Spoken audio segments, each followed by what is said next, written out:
Pernahkah kita terfikir apa yang membezakan sebuah negara yang maju dengan negara yang mundur? Adakah pada pembangunannya atau adakah terletak pada teknologinya? Hakikatnya, jawapannya terletak pada satu sistem yang paling murni, iaitu sistem pendidikan. Assalamualaikum warahmatullahi wabarakatuh. Salam sejahtera dan salam satu Malaysia. Saya amat berbesar hati dapat berdiri di sini pada hari ini untuk berkongsi satu tajuk yang bukan sahaja dekat di hati saya sebagai seorang pelajar guru, tapi sangat kritikal buat masa hadapan tanah air kita. Tajuk perbentangan saya pada hari ini ialah aspirasi dan hala tuju pendidikan Malaysia, iaitu membentuk guru berjiwa pendidik. Dalam tempoh 20 minit akan datang, saya bukan sahaja ingin membentangkan fakta daripada slide, tetapi saya juga ingin mengajak anda semua untuk menyelami jiwa di sebalik setiap dasar yang dirangka. Kita akan melihat bagaimana impian negara diterjemahkan melalui susuk tubuh yang bernama guru.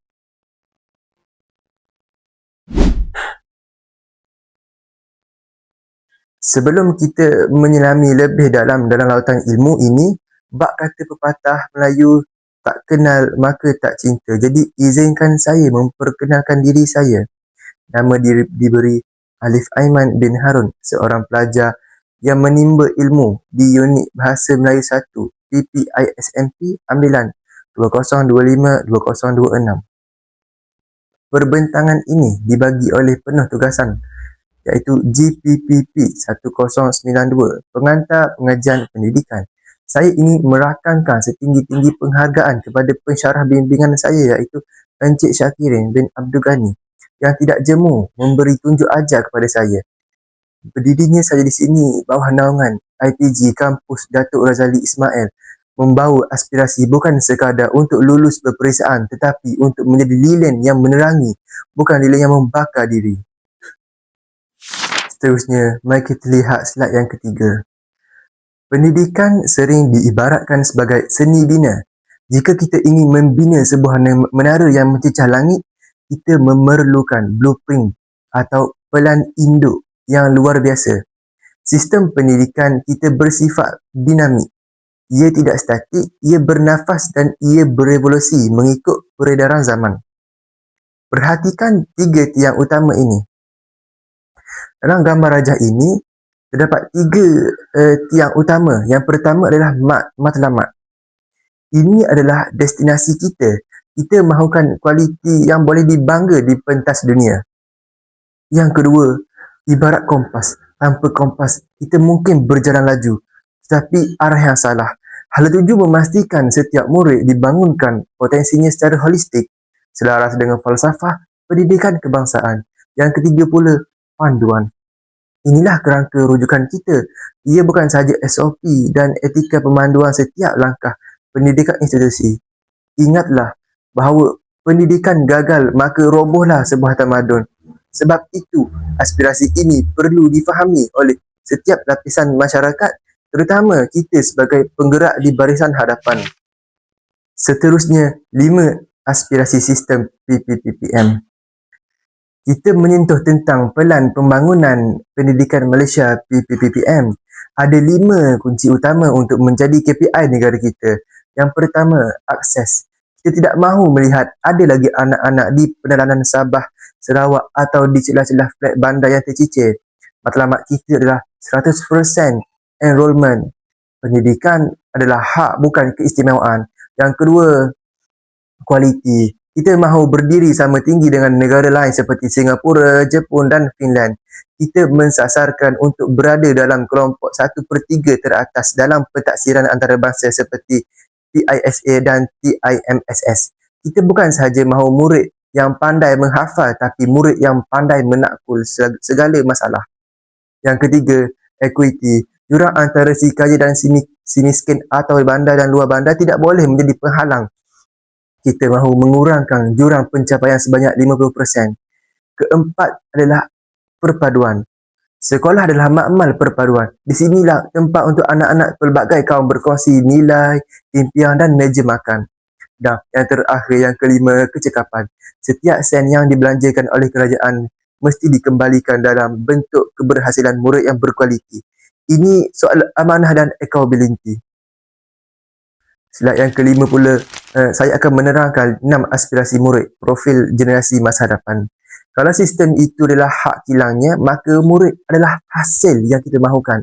Namun, murid bukanlah robot. Kita mahu melahirkan manusia yang mempunyai 6 ciri utama. Ciri yang pertama, pengetahuan. Mereka mestilah tahu dunia, sejarah, sains dan sastera. Yang kedua, kemahiran berfikir. Ini adalah akibat kemahiran berfikir aras tinggi. Murid kita mampu bertanya mengapa dan bagaimana, bukan sekadar mengangguk sebagai tanda persetujuan. Yang ketiga, kemahiran memimpin. Pemimpin bukan sekadar mereka yang memegang jawatan, tetapi mereka yang mampu memimpin diri sendiri, mempunyai daya tahan dan kecerdasan emosi, iaitu IQ yang tinggi. Yang keempat, kemahiran dua bahasa. Bahasa Melayu sebagai bahasa kebangsaan yang diperkasa, bahasa Inggeris pula sebagai bahasa globalisasi yang dikuasai. Ini adalah pasport untuk mereka bersaing di peringkat antarabangsa. Yang kelima, etika dan keharmonian. Ilmu tanpa adab itu berbahaya. Kita mahu murid yang berintegriti, amanah dan takut kepada Tuhan. Dan yang terakhir, yang keenam, identiti nasional. Kemanapun mereka pergi, sama ada mereka pergi ke Oxford atau Harvard luar negara, hati mereka tetap di Malaysia. Yang keenam, tuntutan abad ke-21, iaitu anjakan paradigma. Zaman yang sudah berubah. Jika kita masih mengajar cara semalam untuk murid hari ini, kita sebenarnya merompak masa hadapan mereka. Lihatlah perbezaan antara ketara ini. Dahulu, pendidikan bersifatkan konvensional. Guru adalah sumber sebagai segala ilmu. Murid hanya duduk dan dengar serta menyalin. Ruangnya adalah terhad. Bilik darjahnya adalah kecil. Sekarang, kita memerlukan paradigma yang dinamik. Pembelajaran mestilah berpusatkan murid. Guru kini berperanan sebagai pemudah cara atau facilitator. Dua teras utamanya ialah pendigitalan dan pembelajaran. Pendigitalan ini adalah menggunakan delima dan teknologi bukan sekadar hiasan tapi sebagai ekosistem. Yang kedua, pembelajaran bermakna. Menghubungkan apa yang belajar di buku dengan masalah di dunia sebenar.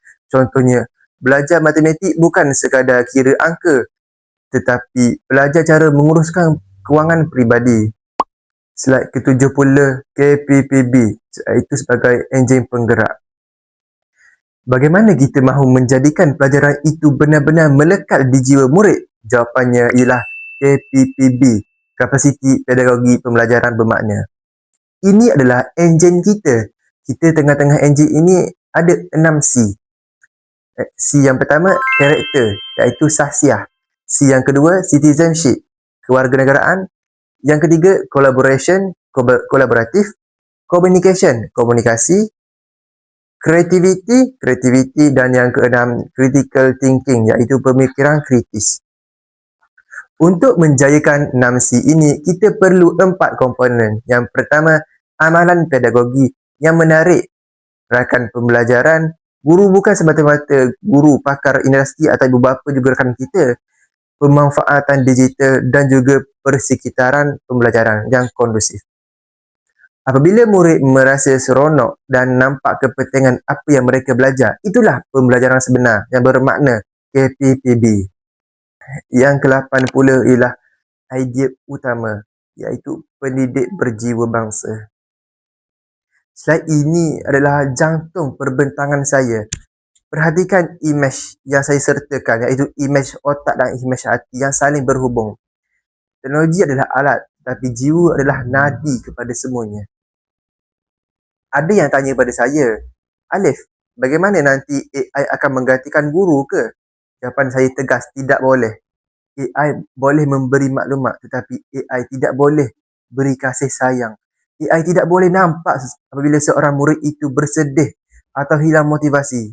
Jadi, dengan adanya guru yang berjiwa pendidik, guru yang bermanusiakan manusia, teknologi hanyalah scaffold atau perancang. Ia membantu kita membina pembangunan, tetapi yang menghidupkan suasana dalam pembangunan ialah manusia yang ada dalam hatinya, iaitu guru. yang mendidik dengan penuh hati yang sampai ke hati murid tersebut. Kerana guru adalah segalanya bagi murid. Terusnya, anatomi guru berjiwa pendidik. Mari kita bedah dahulu anatomi seorang guru masa kini secara metafora. Ia menggunakan mata sebagai celik digital. Guru mestilah sentiasa memandang ke hadapan, tahu trend teknologi terbaru dan tahu bagaimana untuk menggunakan aplikasi seperti Canva atau AI yang bijak dalam PDP. Seterusnya, gambar minda yang menunjukkan berilmu dan berkreatif. Kita mesti kuasai KPPB. Minda kita sentiasa mencari jalan untuk bagaimana buat kelas Isnin pagi tidak jadi membosankan. Tulang belakang pula mengabarkan integriti. Inilah falsafah pendidikan guru kebangsaan kita yang berpegang pada etika. Guru yang tiada integriti akan merosakkan seluruh institusi. Gambar hati pula menunjukkan prihatin dan ikhlas. Inilah punca kuasa kita. Empati adalah kunci. Setiap murid ada latar belakangnya yang berbeza-beza. Ada yang datang dari sekolah. Ada yang datang ke sekolah dengan perut yang kosong. Ada pula yang datang dengan ibu bapanya bercerai. Hati kita hanyalah yang menyantuni mereka. Slide ke-10 pula menerangkan metrik peralihan peranan. Dalam ekosistem digital, peranan kita bukan lagi sekadar tukar cakap. Kita mengalami evolusi. Yang pertama, daripada penyampai maklumat kepada kurator kandungan, kita bantu murid tapis mana satu berita betul, mana satu berita yang palsu. Tidak pasti jangan kongsi. Yang kedua, daripada mengajar fizikal kepada pembangun media, guru sekarang boleh jadi sebagai content creator, buat video, buat kuis yang menarik untuk kanak-kanak lebih seronok belajar. Dan yang ketiga, daripada pengawal disiplin, boleh menjadi kepada pemudah cara interaktif. Kita bukan lagi seorang yang bawa rotan setiap masa, tapi orang yang mencetuskan perbincangan hebat dalam kelas yang boleh menjadikan tarikan kepada murid-murid atau guru lain. Seterusnya, arsenal objek pembelajaran digital. Apakah senjata yang perlu ada dalam beg kita? Pertama, untuk penerokaan konsep, kita menggunakan video simulasi. Contohnya, nak belajar tentang gerhana. Tak perlu tunggu tahun depan untuk tunjuk gerhana. Sekarang kita mempunyai VR atau LCD boleh memaparkan imej tersebut. Yang kedua, untuk sintesis maklumat, kita boleh ajak murid untuk buat infografik. Biar mereka sendiri boleh perolehi ilmu itu dengan kaya seni. Yang ketiga, untuk penilaian, kita perlu menggunakan gamifikasi. Biar mereka berperang ilmu. Contohnya dalam kuis, Kahoot, biar mereka lebih seronok untuk dapatkan ilmu dan benda itu boleh melekat dalam memori mereka. Slide seterusnya, sintaksis jiwa bertemu teknologi. Jadi apa rumusannya? Rumusannya adalah teknologi ditambah pedagogi serta jiwa dapat menghasilkan pembelajaran holistik. Cuba bayangkan, kalau ada teknologi yang canggih tapi guru guna cara lama, itu dipanggil membazir. Bayangkan kalau ada guru yang berjiwa besar tapi buta IT, itu dipanggil kod yang terbatas. Kita perlukan ketiga-tiga elemen ini untuk berjalan seiring masa kini. Inilah yang akan melahirkan murid bukan sahaja pandai skor A dalam peperiksaan, tapi juga boleh skor A dalam sasihat serta kehidupan mereka. Apakah realiti cabarannya? Saya tidak mahu lagi menjual mimpi indah sahaja. Realitinya, cabaran itu besar. Masa guru yang terhad, tuntutan pentadbiran, masalah disiplin murid yang dipengaruhi oleh media sosial masa kini yang semakin berleluasa dan jurang digital di kawasan tertentu. Kita sebagai pendidik harus sedar cabaran ini bukan untuk kita mengeluh, tapi untuk kita cari strategi. Kita kena jadi problem solver, iaitu penyelesaian masalah. Kita juga kena adaptasi, sentiasa fleksibel dengan segala keadaan. Dan slide yang ke-14, strategi daya tahan. Untuk mendepani cabaran tadi, kita perlukan 3 strategi yang boleh menyebabkan semua ini berkesan. Yang pertama, pembelajaran sepanjang hayat. Jangan berhenti belajar, ikuti kursus jurnal, tonton tutorial, melakukan segala-segala latihan.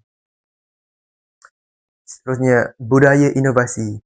Kita berani buat silap. Kalau satu kaedah PDP tak jadi, cuba kaedah PDP yang lain. Dan yang ketiga, pemimpin perubahan.